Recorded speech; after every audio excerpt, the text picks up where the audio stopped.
A joke backwards country. That's what we are becoming, and it's happening very, very fast. Our culture, our politics, the criminal justice system, it's a mess. It's terrible, and exemplified again today by the treatment of President Trump.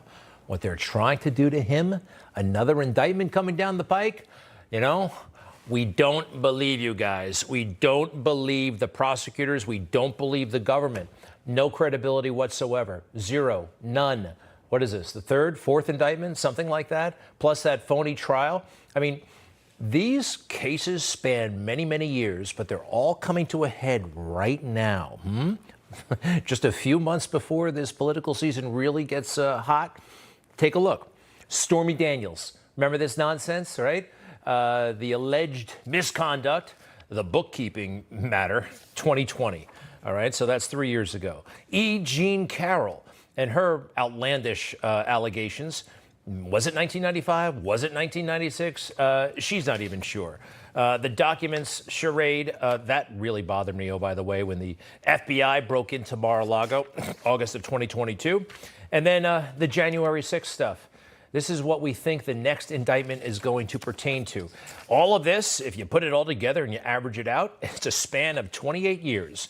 But all of these matters, again, have converged in a period of 4 months this year in 2023, from March through July, as the presidential campaign is in full swing.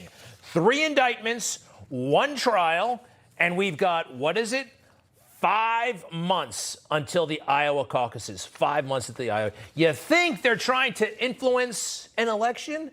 Isn't that possibly just a little bit likely? I think so. We know so. President Trump said this today. Rather than looking at the cheaters, the weaponized DOJ and FBI target and harass those who complain about the cheaters. What a great way of summing it up. He sees overt corruption and he complains about it, and he's the one in trouble. We all saw the overt corruption, by the way. I said, I'm telling you, you're not getting $1 billion.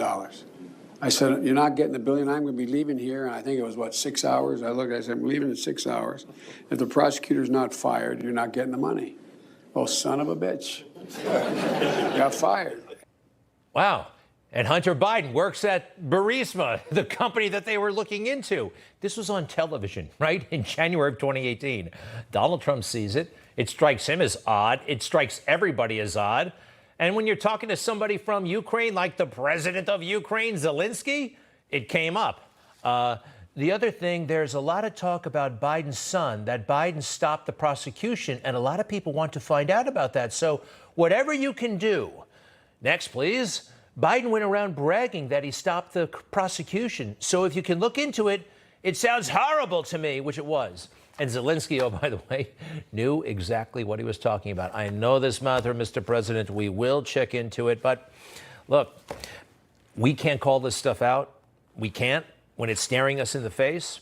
We have to play along with their game. Now it's January 6th. Again, this January 6th stuff continues. How long has it been? It's been 2.5 years. I've gone through this a million different ways. You know the stuff that I know. We've shared it here together. I do know this, though, and I've never pointed this out. When they say coup, that's really offensive. A coup, a military takeover.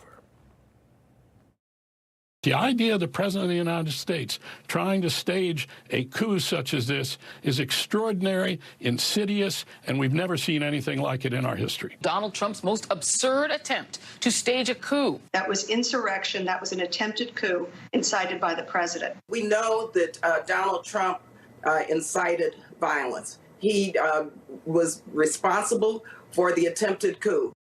All right. They're all lying through their teeth, or they don't know what a real coup is. When the military, when there's an armed takeover of the government, we see them throughout history. You see them in Africa. You see them in third world countries. They happen.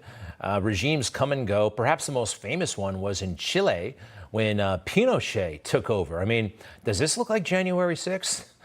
January 6th was not this. They actually brought in strike fighters, to get Pinochet in power. And America had a hand in that. The closest thing to a coup in January 6th involves General Mark Milley. and how insubordinate he was to a democratically elected president, Trump, and all the stuff he was pulling behind the scenes. That was arguably coup-like.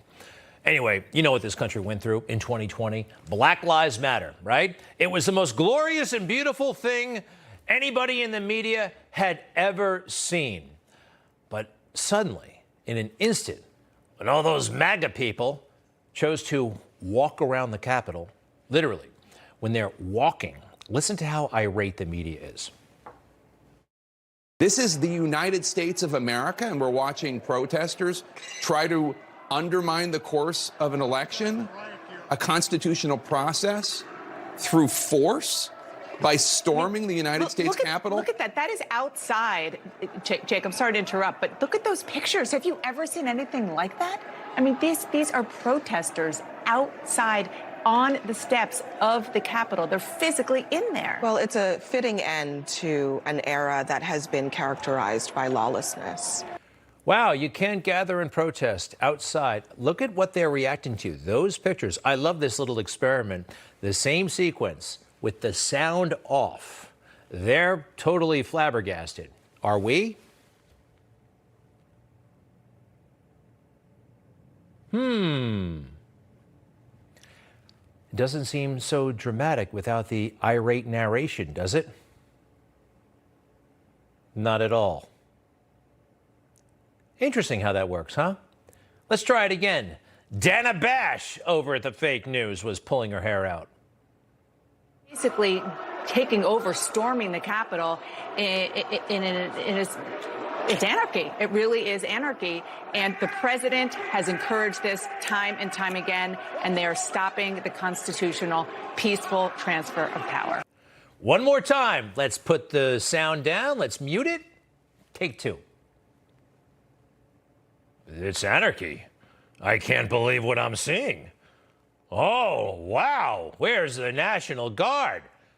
You see, right? It's almost like they wanted to make it something worse than it was. Yeah, sure. So January 6th, the January 6th committee, they equally hyped this thing out of all proportion. From their final report issued in December, I think, President Trump had the TV on in the dining room. At 2:38 p.m., Fox News was showing video of the chaos and attack, with tear gas filling the air in the Capitol rotunda. And a newscaster reported, this is a very dangerous situation. The implication is at that point, President Trump should have gone to DEFCON 5. What was he supposed to do when Bret Baier gave us the news? First of all, we went from a peaceful protest, and this is a very dangerous situation right now. That there are, I'm being told, these protesters on the inside are around both chambers, and there is now tear gas inside the Capitol rotunda. In fact, members locked in the House are being instructed to put on masks. Okay, let's try it with the sound off. And we don't even know if President Trump was watching the TV. Maybe he had his back to it. Maybe he had it muted. Maybe he was going around the dial. They all said, and Bret Baier said something. What was he supposed to do? Was he supposed to call the Secretary of Defense or the chairman of the Joint Chiefs? Why didn't one of those guys call him?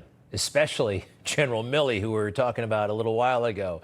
Nevertheless, President Trump, all afternoon, when it said, okay, wait, there's something going on there. What can I do? I'm the president. You guys, you're the security forces. I can tweet. I can communicate. And he did relentlessly all afternoon. Multiple tweets telling people to be peaceful and that video statement. That was important. Ron DeSantis, however, didn't get the memo about any of this. Ron DeSantis is, he's flailing right now. And, well, when you're flailing, you try stuff like this. There's a difference between being brought up on criminal charges and doing things. Like, for example, I think it was shown how he was in the White House and didn't do anything while things were going on. He should have come out more forcefully, of course that. But to try to criminalize that, that's a different issue entirely. All right, so he's really listening and reading and parroting the mainstream media in a lot of different ways. And he was active. He was tweeting. He put that video statement out. It's amazing, though, where we are right now.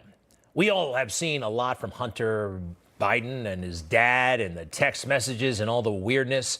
Let's put them up side by side. At this point, Donald Trump is dealing with 71 felonies, and those guys have 0. We've seen the documents. We've seen the suspicious activity reports. We know about the millions coming to the Bidens from Ukraine, from Romania, from China. 0 felonies to 71. This also drives him crazy, though. It's not making a difference in our support for him. His base has rallied behind him, and these indictments, in terms of fundraising, have been a boon to the former president. This is the counterintuitive, crazy way that Trump and MAGA work. There's no candidate that's putting it all together in a way that could be a serious rival to Trump, and these indictments just are not hurting him. They're sort of coalescing more support behind him. So why are they trying this next one, the January 6th one? Maybe because they already did the paperwork. I mean, it's not working the way they want it to work. Look at the polls. They're right. 30 points in front of Ron DeSantis. I mean, look at these other guys. It goes on like this. It goes on. Poll after poll after poll show Donald Trump. I mean, it's almost impossible seeing him losing this thing at this point. And very competitive, beating Joe Biden in poll after poll after poll. So I know it. You know it. Fox News? I'm pleased to report that I heard you weren't too happy with this particular network, Fox. But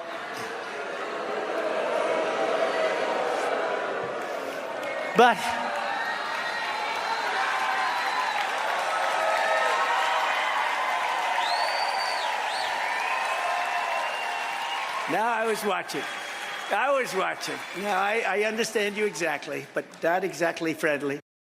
All right. So he likes some of the people over there, not all the people. He expressed his fondness for Newsmax and this television show.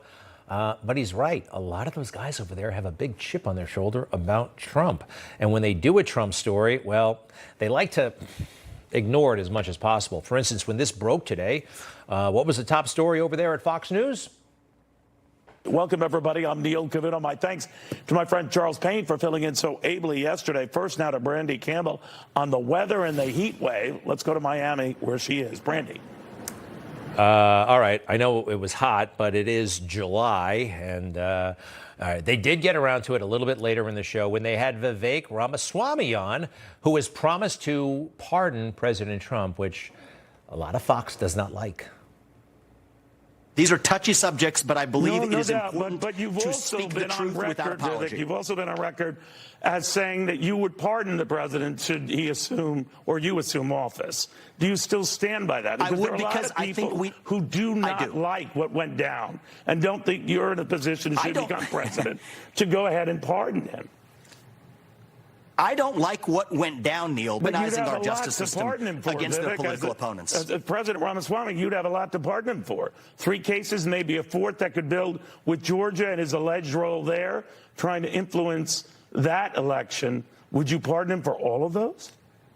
Wow, there goes President Trump trying to influence an election that he's in, that he's a candidate in. He's on the ballot. You can't influence that election. You see how they've criminalized everything? I'm going to have more to say about Georgia later. But this is what I was talking about earlier, a joke, foolish, weirdo, backwards country. And I think we're all losing our minds.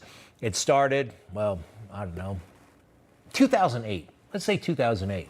You know what happened in 2008? A lot of people got Facebook. A lot of people started wasting their time on the internet.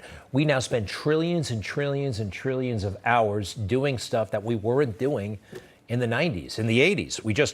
What were we doing with that time? We were living far more productive lives, and we were doing our jobs better. And that brings me to this serial killer they found on Long Island. Now, let's go through it.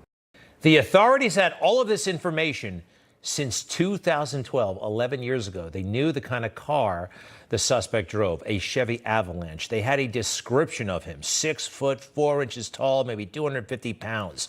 They knew where he probably lived, a small village on Long Island called Massapequa Park. And they also figured out that he had an office in Midtown Manhattan. That's all the way back in 2012, but they couldn't figure it out that it was this guy, Rex Heuermann. That's pretty crazy. It suggests kind of like, look, we've all kind of lost our minds a little bit.